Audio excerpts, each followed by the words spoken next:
Aku por waklat ke belenda te. Ia berok sangut ya rak kesenduk cengka. Tang bopet mentah buat ufrai dia. Kam no ke cing cencar am. Tip syuk kan long kom no lah dah. Yap sama no mana ni. Kikubor Kapatisi TV. Hatu pindon am katong manlong kita kinong shed hagi hotel ane ki restaurant ki bapau.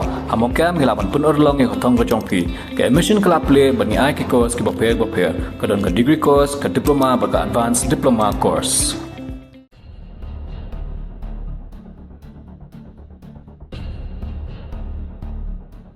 Kila don kandai ngut ki beriu ki belasha kem ki badon jinghiar bat ke Inter Services Intelligence jangka Pakistan. Bat ki badon jinghiar ru bat udon uba Padri na India u Daud Ibrahim. Ki belasha kem ki dei ki bala Pynkhreh ban hiarda ke Thma ke Shyrkhei ha ki benta baper jangka India.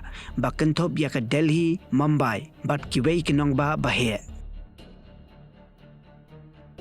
Ki pulit special cell jangka Delhi ki laong. Bakini ki beriu ki belasha kem ki dei ki bana Delhi, Mumbai, bat na Punjab. Ki donru ki beriu ki bana Bari.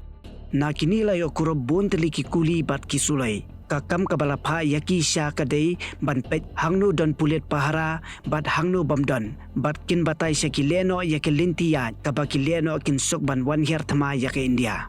Ki jaka bala patha ya ki ban pet bnia ki kinthop ya ki jaka badon nuclear ki Karling Sun ki railway station bat ki Shlem penmi boarding.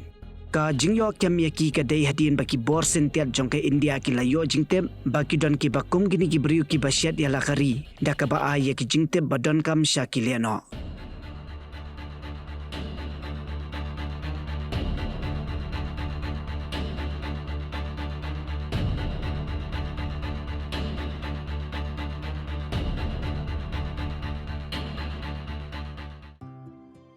Mornings are always busy. Everything feels fast. I hear mom shouting and I'm trying not to be late. Outside, Shillong is already awake. Cars move slowly, horns are loud. It feels like everyone is in a hurry. Then the STEMS bus comes in, bright and yellow, always on time. The caretaker waves and I feel okay. Inside, we laugh and sing. We share snacks, we help each other with homework. It feels nice. My parents know I'm safe through the STEMS app on mom's phone. Because this bus isn't just a ride.